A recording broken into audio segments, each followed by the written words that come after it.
Welcome to Split the Defense, where Jordan Webster, Ted Evans, and Craig Pearce talk about the NHL and all things hockey. Split the Defense Can be found wherever you listen to your favorite podcasts.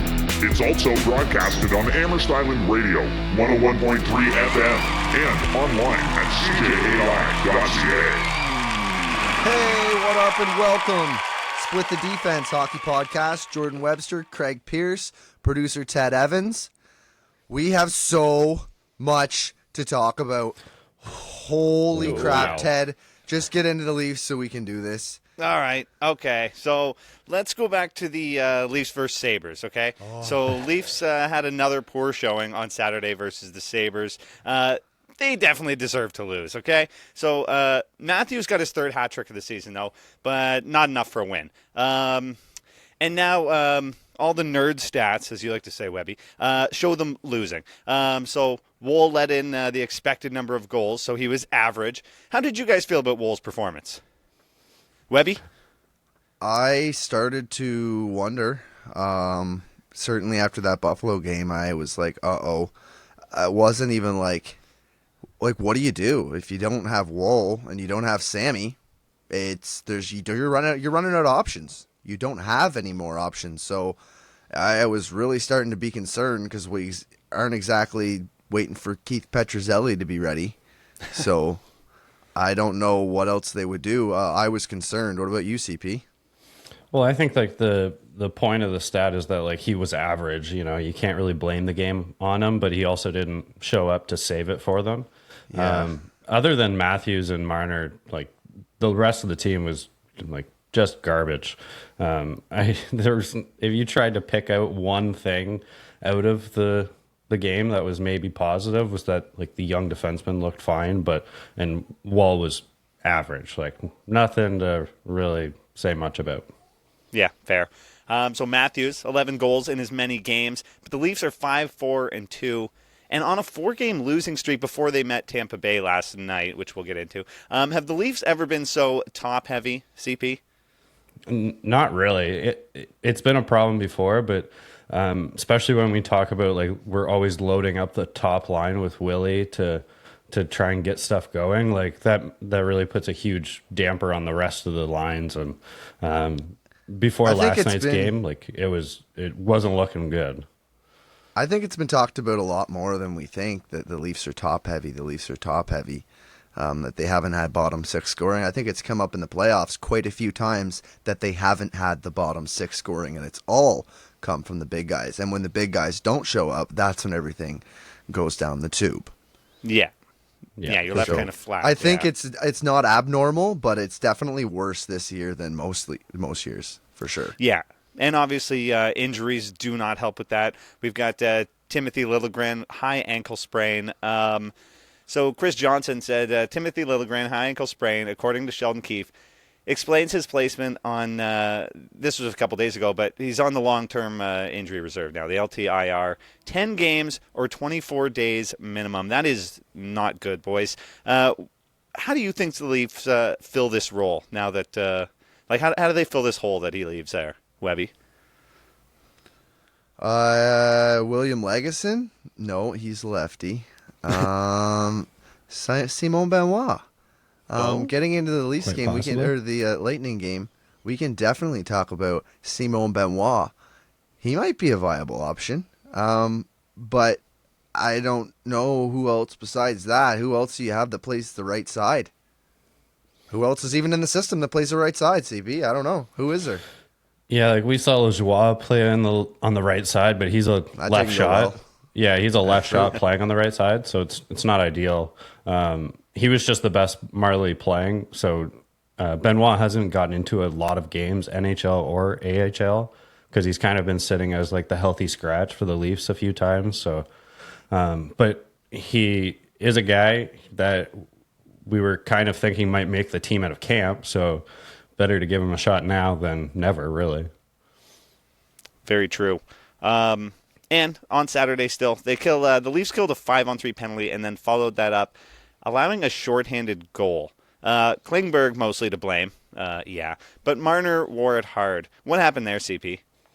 Well, I think Marner wears it a little hard because he is like it came off his stick last, but Klingberg just put him in an awful position. Some defense just tend to drop it back on a power play regardless, especially on a 5-on-3, and not expecting, them the penalty kill to really make a big effort around attack. Yeah. Yeah. So, but yeah, it was a lazy play, and so then Marner had to make like a really high skilled play to get out of a bad situation. It didn't work. So one of the things that Klingberg's supposed to be amazing at is the power play, and he might not even be able to do that now. So, yikes. Yeah, we talked about that last show. What do you even do here? That was the moment right there where I think I was done with John Klingberg, and it's going to take a lot more than 1 or 2 good plays from John Klingberg to earn back me saying, yeah, I like that guy. Because right now, I don't want him on the third pair, and I can't believe they wasted $4 million of cap space on him. I don't care about the actual money, not my money. Cap space wrecks our team. That's not cool. Yeah. And it wasn't just that play. Like I couldn't even count how many bad plays he made. Like it was just one after another. He's terrible. He's awful. Yeah. Yeah. Absolutely brutal. Okay, so generally there seems to be a lack of spirit from the team. Everyone except the core players have been mid at best and downright terrible in moments. Even Keefe sounded down during Saturday's post-game interview. Did you guys like anything from anyone during that game, Webby? I liked this when it got put in. CP, thank you for adding this into the show. Nope, I wiped it away. I don't remember. I don't even remember what happened. I couldn't tell you what happened that game. I watched the whole thing, did not miss a minute. I don't even remember what happened. I didn't even know they told me Max Lajoie only played 5 minutes. I'm like, so I didn't see him very much. Yeah. No, didn't. No, that's just gone from the memory. Are you one of those guys that like if there's no good moments for the Leafs, you just like totally try and forget about it? Try? No. I don't have to try. It just happens. It just happens. Yeah, just naturally. gone. I'll forget about it. Unless it's like in a crucial moment. Like I'll never forget you, Travis Sturman. Yeah. I'll never forget you, Alex Galchenyuk. I'll never forget. Do we have to relive those? But I don't forget, right? So, I mean, I don't forget those bad ones, but if it's not, and it's just a bad game, it was a total bad game. From start to finish, I don't think anybody clicked. I rage tweeted that night, okay? You did, yeah. I was out for blood. And I was saying, like, it looked like these guys literally met in the parking lot before the game for the very first time ever, crushed a couple of pints, and then got on the ice. And somebody else actually said today that it looked like, I think it was Overdrive, mentioned that it looked like they rented the ice for an hour and just brought their friends and family out to watch them play the game because everybody just played the game their own way. Nobody it could even been Kipper and Bourne. It sounds like a Kipper take, but yeah, probably. But anyways, yeah, it looked like they were out there just to horse around. They weren't out there competing. They weren't playing a system. They weren't playing any structure. They weren't playing as a team. They were playing as a group of individuals that were going out, and they're talented. All of them, they look talented. They're good skaters, and they're good puck handlers, and they can shoot, but none of them played as a team. And Buffalo isn't nobody anymore. No, right? Buffalo has a team now, and you can't get away with that. And even the nobodies in this league, like, who really is a nobody anymore that you can just be like, the Leafs will definitely beat them? Because even the bad teams, it's like, oh crap, we got to play a bad team. Now it's going to be a terrible hockey game. Well, that's normally when the Leafs play the worst, right? That's what I'm saying, right? They look terrible. Oh no, it's going to look, now the Leafs will be bad and the other team's bad. Like, oh great. So there's just no win. Yeah.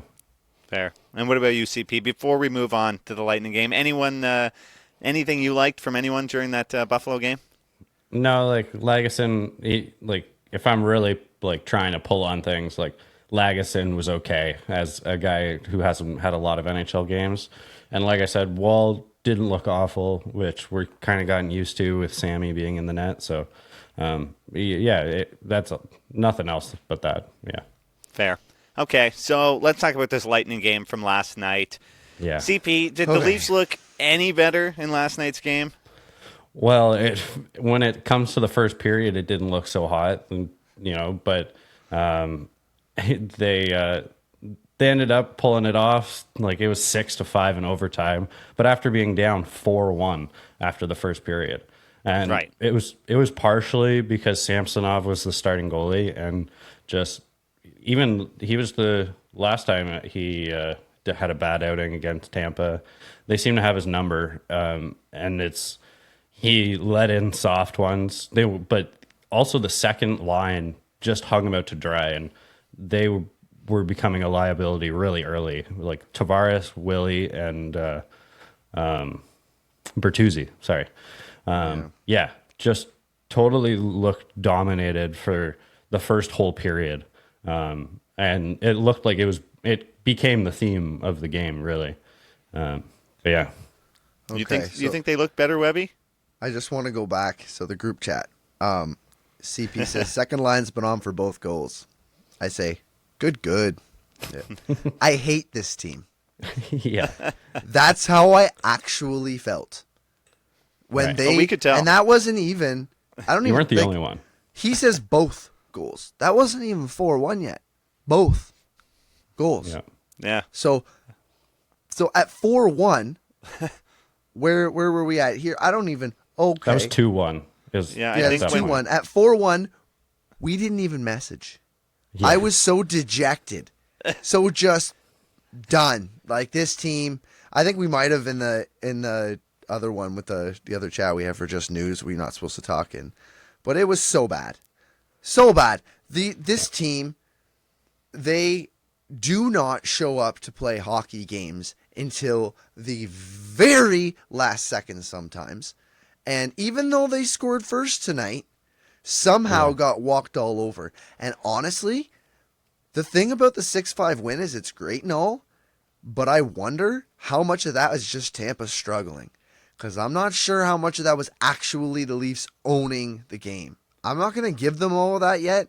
I want to see a few more big performances because Tampa was all over them, and then they lost it. Tampa doesn't normally lose it. Good teams don't lose it. When you get to the playoffs and you're chasing a cup, good teams aren't just going to give it up and lose their stride halfway through the second period and blow it. Goals within minutes and whatever that there was. Like, it was, I don't even remember how it came back. It was just so nuts. I remember like 2 goals in concession and then 2 goals in concession. It was like, holy, like, Yeah, it was succession, the just right after. Yeah, Matthews back-to-back in the second.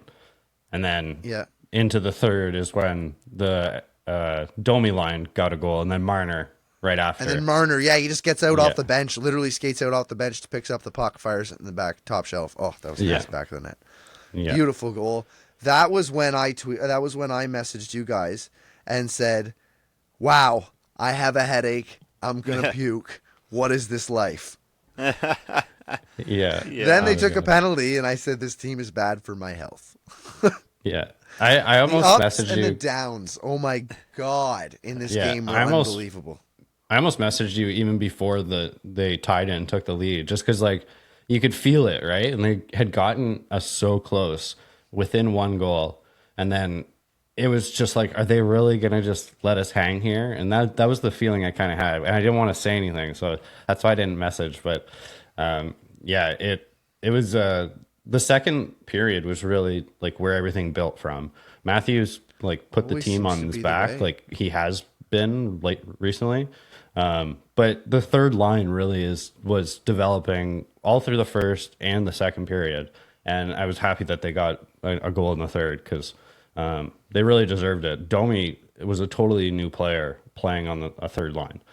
As a centerman too, I think that helped them. Yeah, sorry, that's what I meant to broadcaster say, was yeah. trying to, as a centerman, but Yeah. the broadcaster was trying to pump up about how he started talking, then he got the defensive responsibilities, kind of stumbled on his words, and went, "Oh yeah, you can't really say that on air because we all know Domi's not great defensively." But what it is Domi needs to skate to be good, and he ended up catching it. He said, wingers, they feel like they're stopped up and they get boxed in. It feels like you're blocked in when you're a winger. When you're a center, you're just a water bug up and down the ice, back and forth, right? A Yeah. little bit like a rover almost. But I think that might be his position better suited for Max Domi. And like I've been preaching, with the proper line mates. Yeah. Which I think we'll get into here in a minute. Sure. Yeah. Let's talk a little bit about the lines. Sure. The top line first. Let's start there. Matthew Nyes on the top line with Matty and Marner. We've got a tweet here from Mike Kelly. Wingers with Matthews and Marner this season, while on ice at 5-on-5. So we've got their ice time and then their stats. So Järnkrok up there, 65 minutes, 48 seconds, 4 goals for, 2 against. Okay. Bertuzzi, 52 minutes and 13 seconds on that line, 2 goals for, 2 against. Little better. Nylander, 17 minutes, 25 seconds, 2 goals for, 2 against. Now, the finishing wrap this all up. Nyes last night, halfway through the third, 9:46, 4 goals for, 0 against. So it's working, right, boys? Did you like that? You like that, CP? Oh, yeah. I mean, at Matthew Nye's coming out party tonight, that was really what we saw. He was involved on all of the goals. And, I mean, well, started it off with his own goal, right? Like, right at the beginning of the game. My God. That goal might just be like, is every goal Matthew Nyes scores going to be a highlight reel? Because, and there his assists, like, his spin from around the corner. He went into the corner, spins around behind his back, and oh my God, Matthew's tucked it in. Oh my God. Like, Matthew Nyes, every single time he scores, it's highlight reel. Like, this guy's born to be a star. Oh, yeah. Like, I've been preaching him to be on the first line, and I've never felt so right in my life because just right away, he felt so at home. Like, he is a guy built to play with skilled players, and he might not be the elite talent of a Matthews or Marner, but he sure knows how to play with guys like that. I think he's got a lot of skill. I think give him a couple I was years just going to say, be saying the same thing. Like, his passing is slick. He can skate. He's strong. Yeah. He's got a nice shot. He's got a feathery coordination. Touch, like, what can he do? What can't Matthew Nyes do? He's going to be a top player in this league. Like, he's going to be top 25 for sure. Yeah, stapled there until further notice.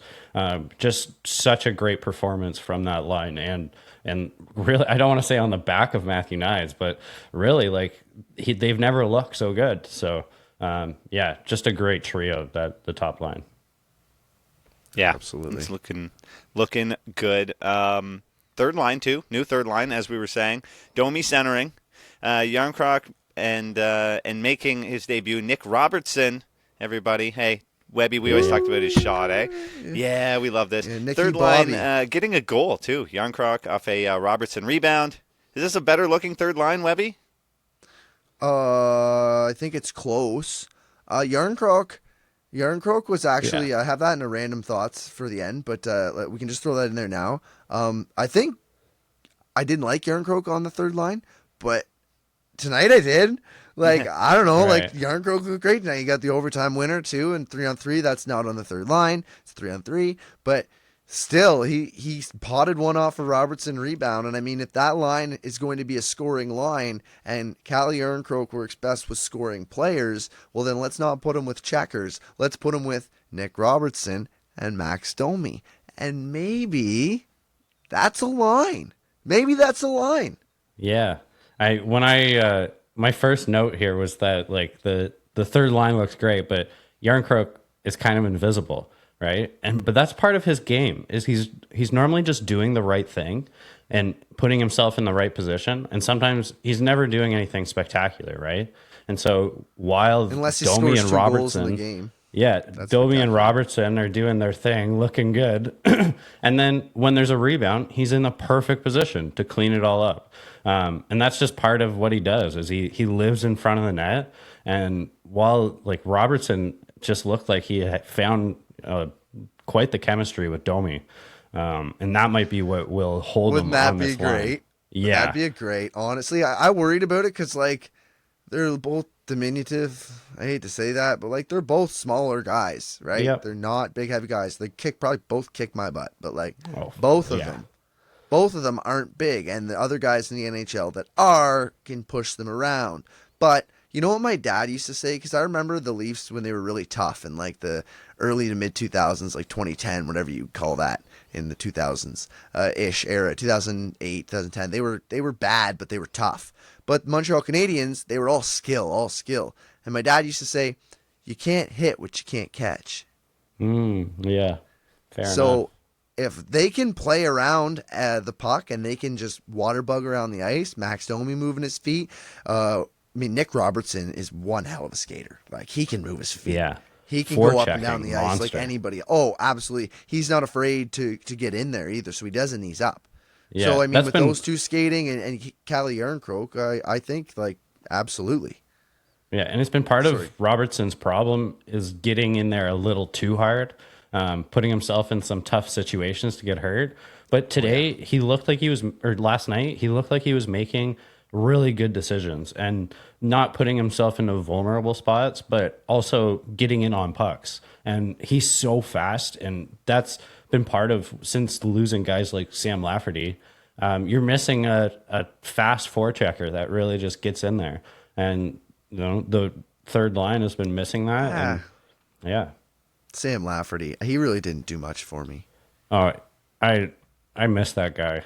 Ryan Reeves can't catch anyone to lay a big hit, and I think that Sam Lafferty That's a totally might be different conversation. Yeah, but that's the guy that I think should be there instead. So Sam Lafferty might not be all that, but That would be I a do hell of a think third that line, he should have been on that fourth line spot. Yeah, that'd be a great Random line, thought, actually. but Yeah, very good. Fair. Moving on to defense. As we mentioned before, a little bit earlier, we had Benoit instead of Lejoie or Lejoy. So was there a difference? Did you notice any difference there, CP? yeah, definitely saw a difference. One is that Benoit is just such a big body, and he wants to use it. And I think the more he gets comfortable, the more he will. He prides himself on being that type of player, and he knows that that's what will keep him into the league. I've heard him talk about it in an interview, and so I really think that I'd like to see this guy get more games, and especially when someone like Klingberg hopefully is on his way out. This might be a guy that can be a solid fourth line guy. And I felt comfortable when he was out there, and there was a couple times where things got a little hairy, and he holds his own. He's a guy that can grab a shirt, and I don't feel like he's putting on an act, like I think that's the type of player that this team needs, especially on the back end.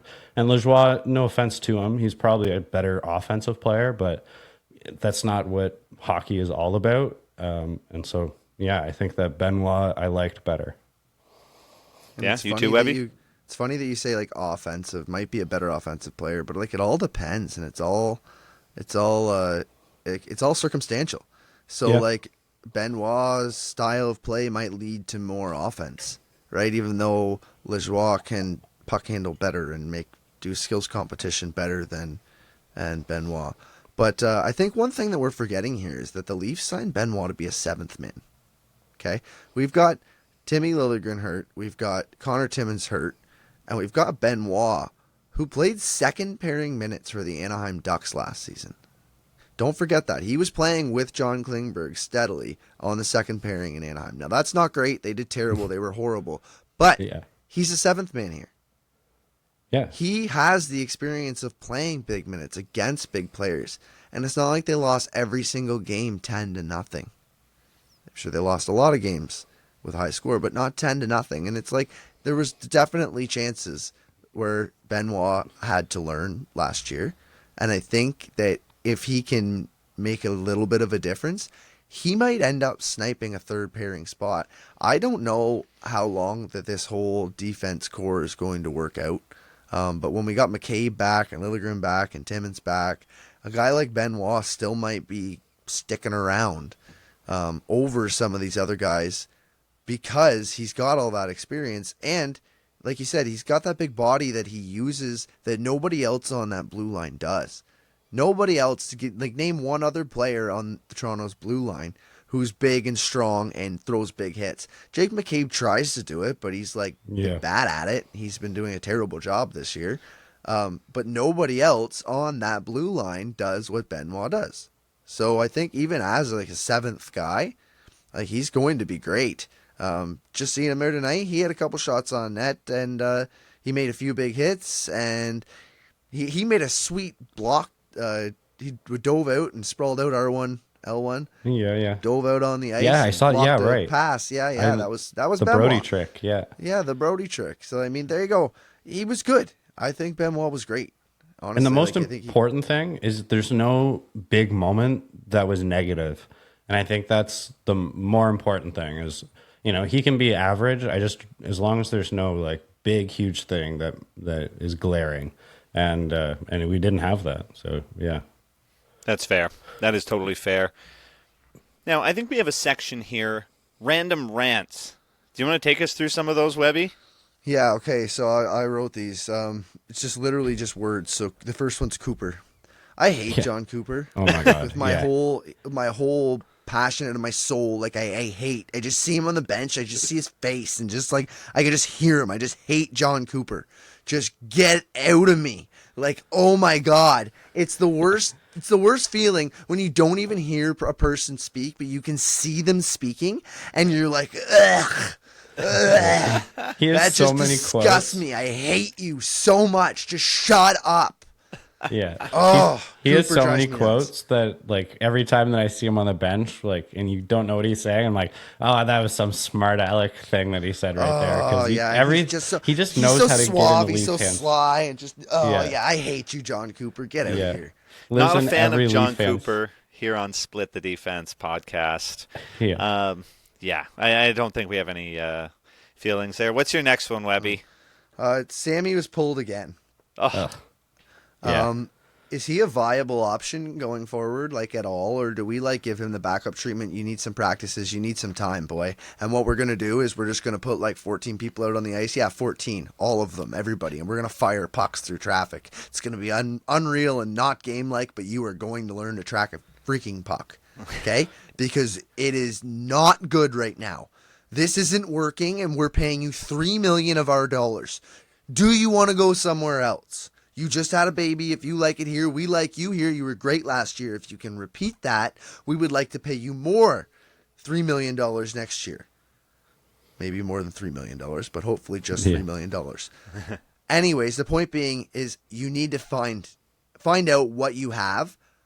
But I think right now we know what we have, and that's not something we can take forward. So you give him the backup treatment. You put him on practice. He's the guy who's just sitting. He's getting the working. He's staying out extra on the ice. He's working every day.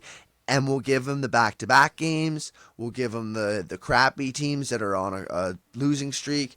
But let Wool ride it until he proves otherwise. Yeah.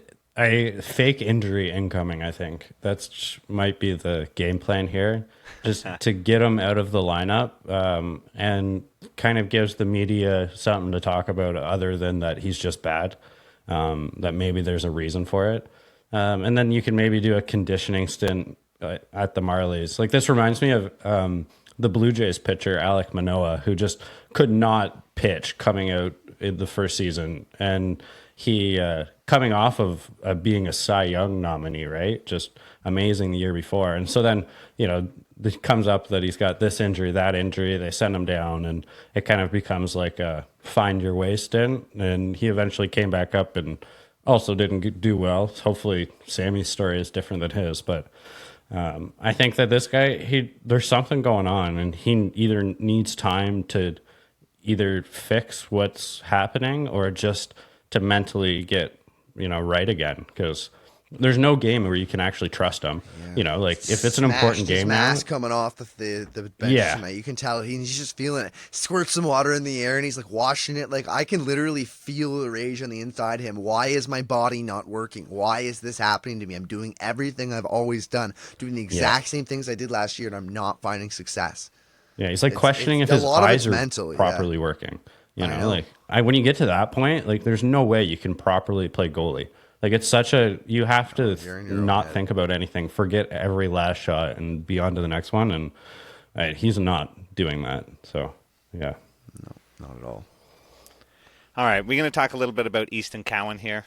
I think we got a tweet from Kyle Cushman. Easton Cowan, number 7, is up to 4 straight multi-point games after 2 more 2-point outings this weekend. So his totals in the OHL, 10 games played, 7 goals, 18 points. He's a +9. This kid was a total wild card pick by the Leafs in the 2023 entry draft, and many fans hadn't seen the player play or even heard his name before, me included. Hadn't heard the name really. He was a lot further down the scouts draft list than where he was actually picked. So with Cowan's extended preseason and now having major success to his start in the OHL season, along with the fact that in rounds 2 to 7 since the 2018 draft, Leafs picks are 6th in games played. They have 3, soon to be 4 players to play in 2024, 8th.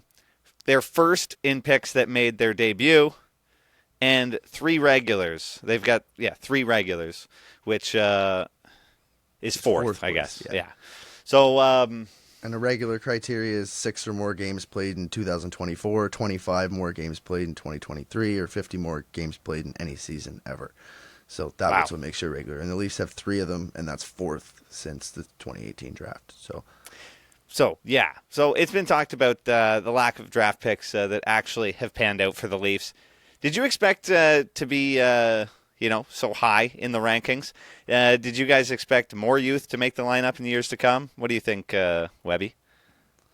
When I saw those rankings, I was shocked, actually, because it's always talked about that there's not enough prospects, that all these teams have this 11 drafted players playing in the Stanley Cup final. We drafted all these players. I mean, last year was different. But it seems to be that seems to be the way. You have a lot of drafted players that are running this and not signed in guys.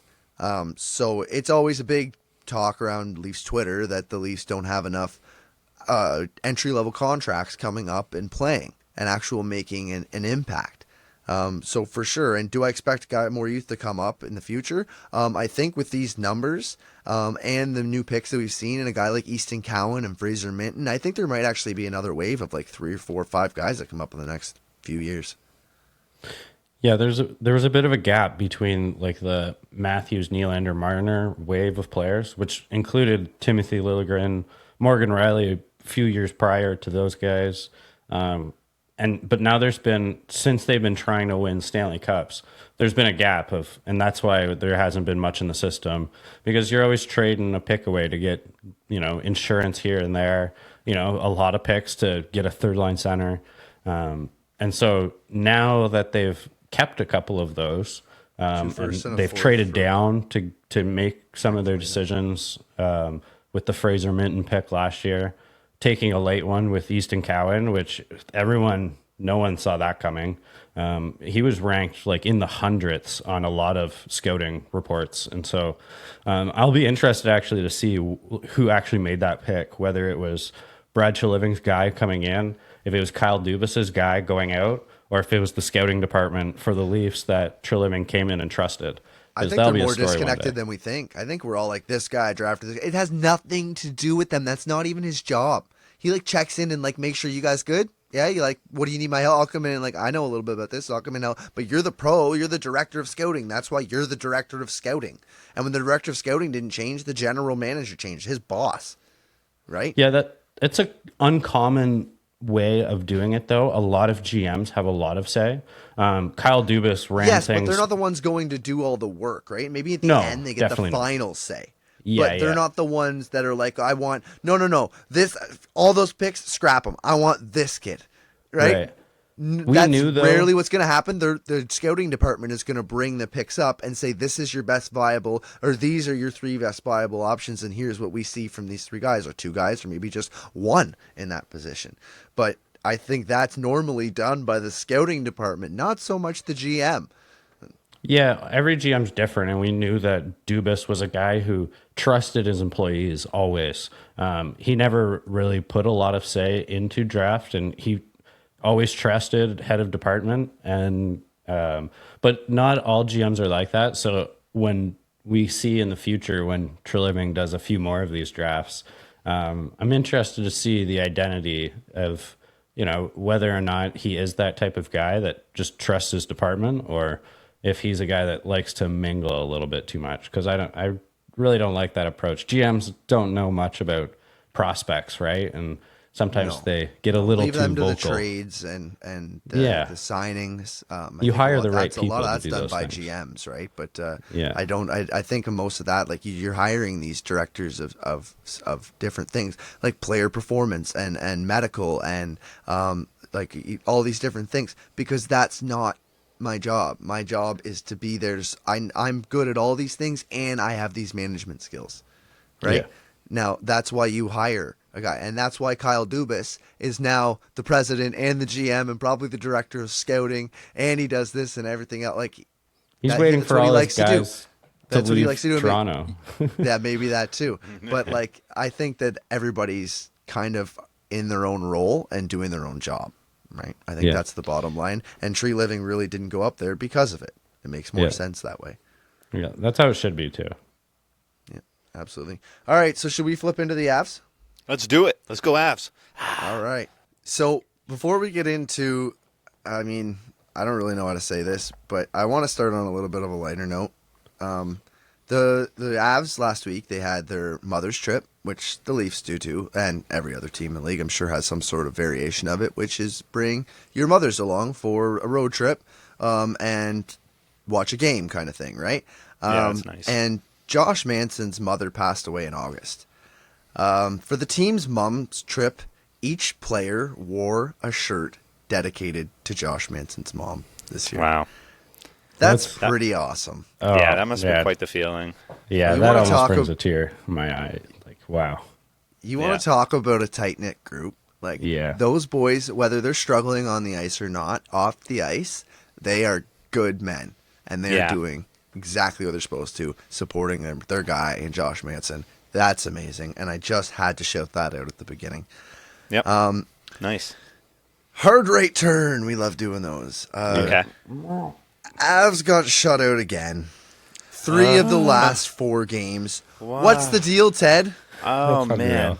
I'm so mad. I even messaged you. I said to you guys, Avs got goalied yet again. I said, I don't get this team getting shut out 3 out of their last 4 games. The 2 games before all of this, they had scored 6 and 7 goals. So something is off here. And I still stand by that. But I said at least none of us are San Jose fans, right?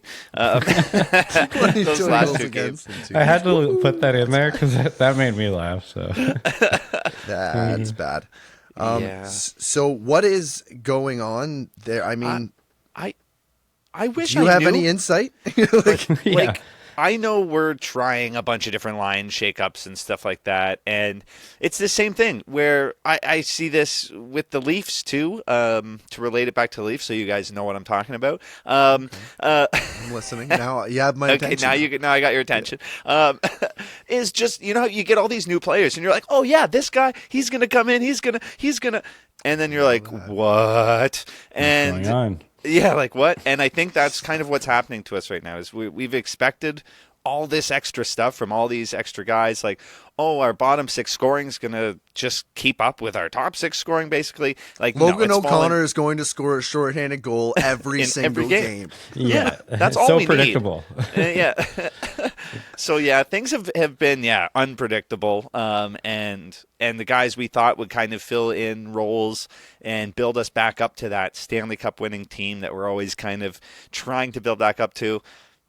Not to put it on them, but they're just not doing it. And obviously when we get shut out, no one's doing it. Even the top guys aren't. But it's like you said, if the bottom 6 isn't coming in and adding in, and then the top 6 falls flat, well, you've got absolutely nothing. What is it good for? Absolutely nothing. Yeah. Good God, y'all. I hope a lot of people got that. Yeah. What is it good for? Anyways, nice. Nate Dogg, he was spoken to by Jesse Montano. That was posted on Twitter, and it was got a great couple of clips from there. I'd like to play Nate on the Avs problems and hear his thoughts on the last couple of games. All right. What are you kind of feeling? Just feels disconnected. I feel like we're getting decent looks throughout each night, but I don't know. Just the finishing touches aren't there. The chemistry feels off. A lot of new players. And also myself. needs to be better everywhere. And yeah, it just feels like we're a little off right now. And obviously defensively, there's no excuse for that. To not put in a better effort, especially in the power play, to give up 2 shorties is really bad. 2 shorties? Yeah. Oh my God. Yeah. Nate laid it right out. He knows similar things. The chemistry of the new guys, things just aren't clicking, I guess. Drouin's as it bad. is. Yeah. They were at one point. So why don't they go back to the opening night lineup? Wasn't that working? Didn't they win a whole bunch of games the way they had it in the beginning? Then they started tinkering and everything went downhill? I know. That's how I feel. I feel like Bednar maybe didn't give Drouin enough of a chance on the top line. And not that that's going to solve their problems, is putting Drouin back on the top line. I don't think that's the answer to all of this. But that's one thing I said this whole time, is that I think he didn't get really fair time, even on when they demoted him to the next line. He got like 2 games there, and then they're like, nope, not good enough, next line. And he just kept getting shifted down. And I think, yeah, maybe how do you build chemistry when the lines are different every 2 games, right? Yeah, I don't even think that it's Drouin even affects any of this. I think I know. The rest, just what the lineup was from there down, I think is what was working. And like Drouin, you could put in the press box even and just put whoever up on that top line. The big boys will get it done. But I think it's just funny how everything was going fine, and then they start shuffling things up because it wasn't perfect, and now they're on just this 4-game skid, right? Yeah, terrible. And talking about shuffling things around, they don't really have a choice when you lose a guy. Frederick Olofsson, upper body, is out day to day. But the Avs have recalled Andre Pavel from the Eagles. If he gets in a game, it will be his NHL debut. He's a strong forechecker out of the state of Minnesota, or out of Minnesota State University. And if you remember, he scored a shorthanded goal in the Avs preseason game this year. I don't know if you remember that.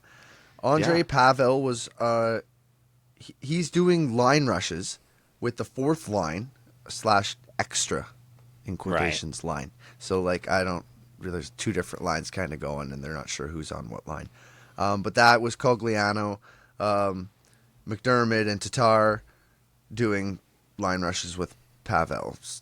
One mix of I don't know who or what, but he looked like he could get in the game. So I have a 2-part question. Do you think he's deserving of a shot? And who plays 4C if not?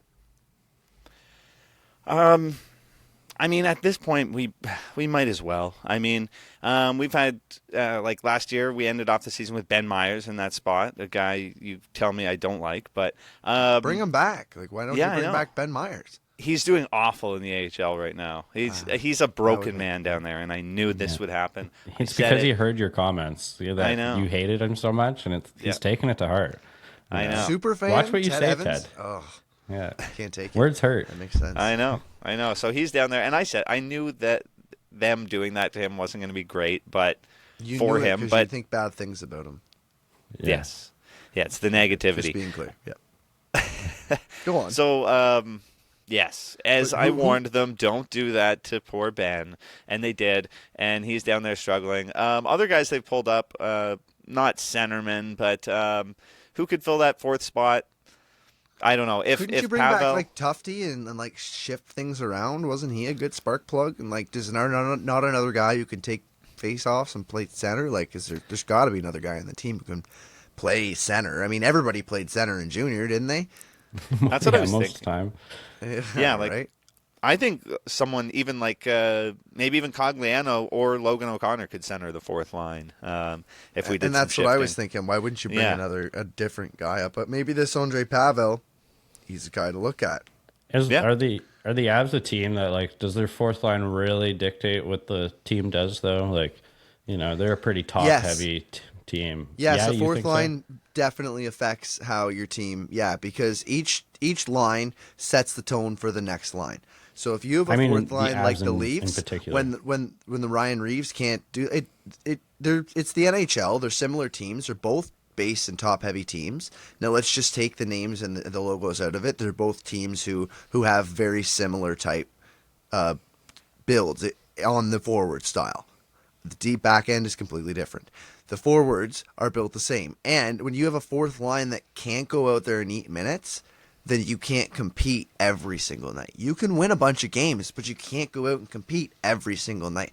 Like, when teams are going to win the cup because you're like, that guy is on the fourth line.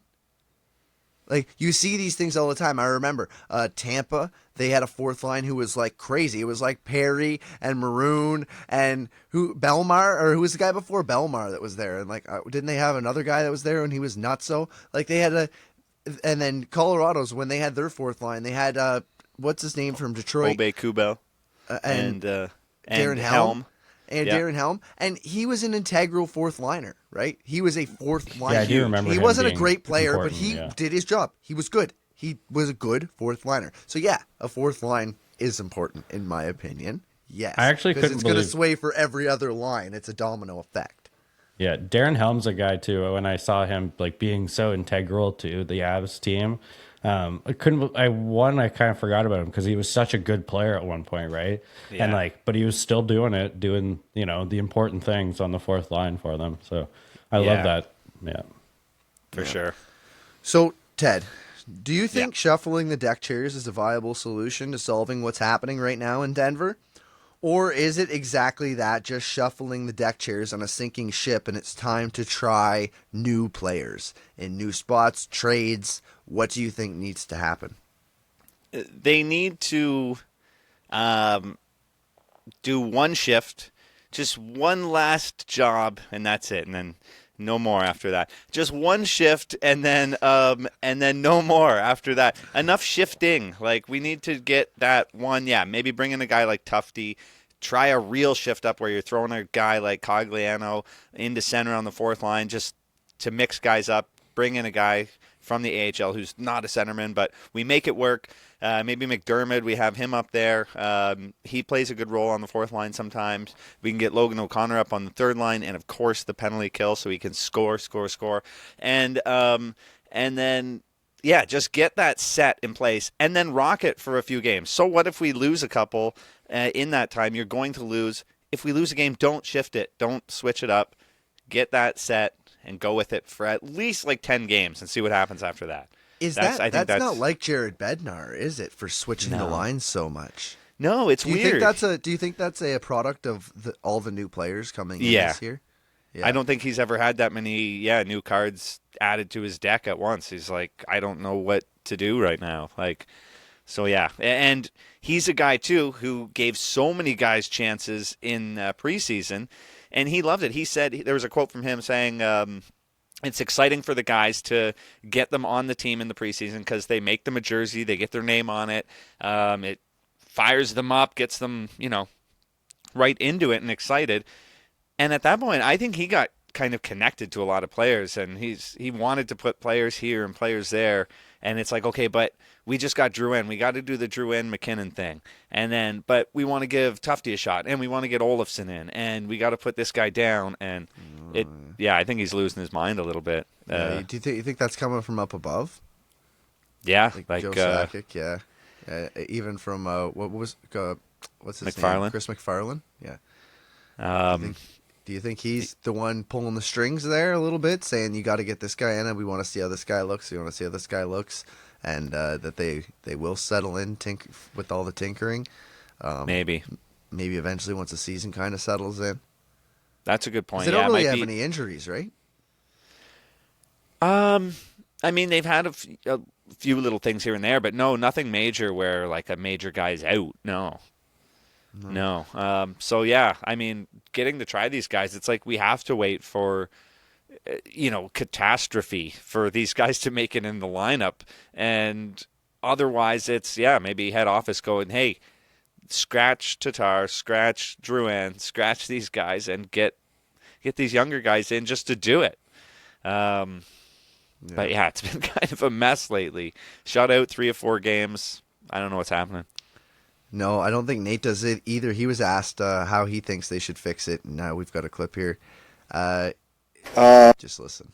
I don't know. It's hard to say right now.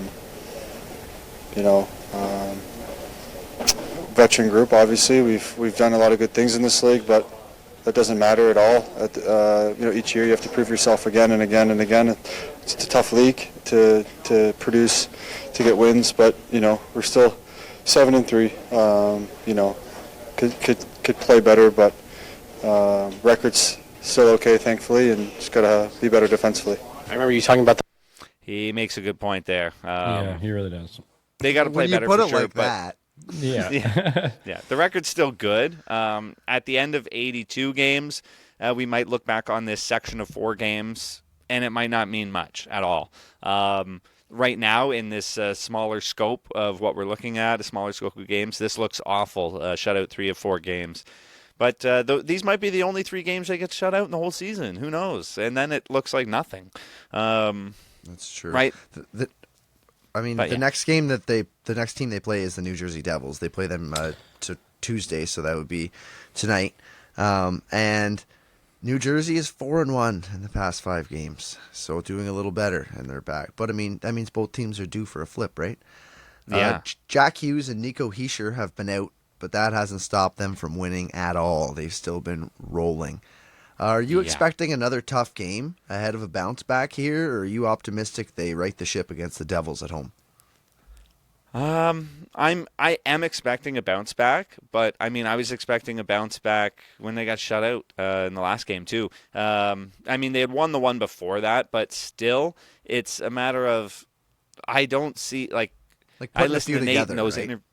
Yeah, they're gonna start putting it together, playing better. And I hear Nate. He knows they're frustrated. They don't like this, but they just got to play better. And in the end, they got to string together a better record than this short amount that how it looks right now, and keep the overall record good. Keep playing good like a team. They just got to figure out who the team's gonna be. Oh my God. Yeah, no, that's a good point. So yeah, I don't know. I think they're going to bounce back. I'll make a prediction. I'll call it. I think the Avs are going to win this one against the Devils. It's going to be 4-1 for the Avs. Good one. Perfect. All right, I like it. That'd be a convincing win for them too. Yeah, they need it. Just some more here. Just this last one from Nate on positive takeaways from the last few games.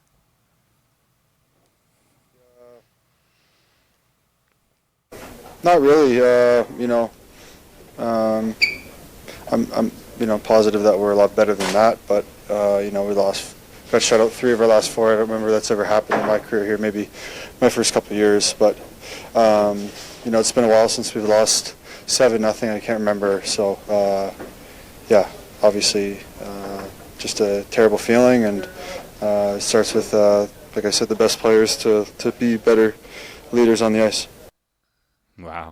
So he's asked any positive takeaways, and he goes, not really. Not really. I'm positive we're better than that. That was a great answer. Yeah, that is good. And he takes it right to himself. He says the better players have to be better, and I know he's talking about himself. And you know what? I believe that's a lot of he caught himself. He called out the bottom 6 in that first one. He said that the new guys that are here aren't really doing their part, and but then he said, but then it comes down to the top players, and he jumped right again and started taking full blame at that point. But first thing in his mind is thinking, well, we got a whole bunch of new guys, and it's just not clicking yet. So I know that he's definitely taking it on himself, but he's not ignorant to the fact that this team is kind of Franken team right now, and that we're just trying to see what's going to work. Whole bunch of good parts. Where can we put them together to make them click? Feels like right now we got a foot up in the arm. So that's right. They just gotta make an example, like you said, for the next line and the line, and just these top guys got to go out there and set the tone. Set the tone, boys. Yeah. Absolutely. Yeah. Here's a nice tone. Peter Forsberg, Joe Sakic, Milan Hajduk, and more were on the ice for Avs alumni skate. Can you imagine going down to watch that? So I just wanted to know, between you two guys, I don't even know if you're into it, CP, but which team would win one against each other? The 2001 Colorado Avalanche or the 2020, was it 2022 is when they won the Cup? 2022. 21, I guess, but either way, yeah. Because it was 20 years apart. So 2001, 2021, and at their prime, right? Obviously, like at their. So both teams cup-winning years, head-to-head. Yeah. Who wins? Yeah. Time machine. You've got like Nate McKinnon, Rantanen, Landeskog, Kadri, Nichushkin going on their run versus Sakic and Forsberg and Hayduk and Adam Foote and Rob Blake and who else is on the team that year? Was that the year that they had Bork came over? Yeah. That was the year that Ray Bork came over. It was not so team. Which team wins, boys? So I'm going with the classics. The 2001 team are going to win that, and it comes down to not only, I think they were even more deep. The 2021 Avs were an insanely deep team with talent all the way down. Like we said, you look at the fourth line, you're like, how is that a fourth line? I would be happy with that as my second line. But they did it.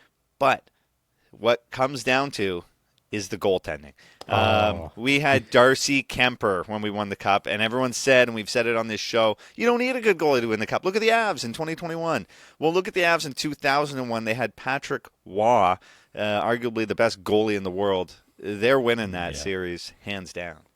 I was just hoping you weren't going to take that point because I was just sitting on that, just like, I'm going to talk about Patrick Waugh. They didn't even mention him. I purposely didn't.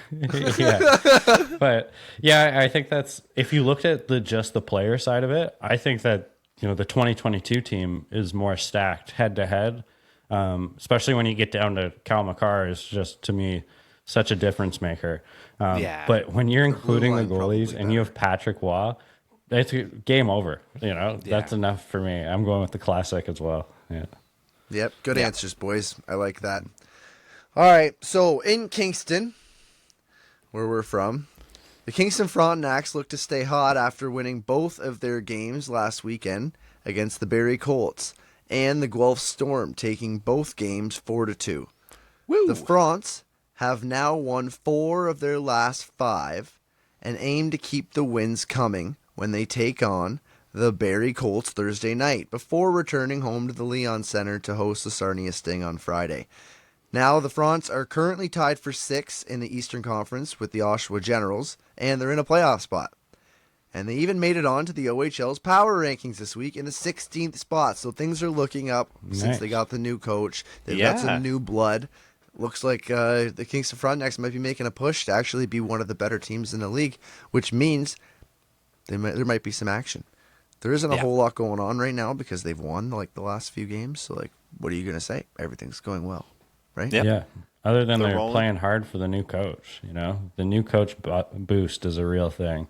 Every team ever has always played better coming out of the gate, right? Oh yeah, yeah. I mean, and this guy comes from he was coaching an AHL team before, the Belleville Senators, and comes to the OHL. And they're playing hard for this guy. They want to show him. They're going, oh my God, we're playing for a guy who has connections to the NHL as well. His brother's involved with the Senators, Ottawa Senators. He was with the AHL Belleville Senators, and so I mean, these guys, I think they're already if we're getting scouted at any point in our careers, now is a good time too, because we're starting to get higher level names involved with the team, and I don't know, these guys are playing well for him. I love it. Yeah, we love to see it. Have to go to another France game. Yeah. I was just thinking that. It was a lot of fun going to see them play. So, I guess that's it for our episode this week. Thanks, everybody, for listening on 101.3 FM, Amherst Island Radio, as we broadcast from the Chumley's Kingston Tower of Power. We'll be back here again next Tuesday. Same bat time, same bat channel. We will see you all then. Take care, and peace. Peace. Peace.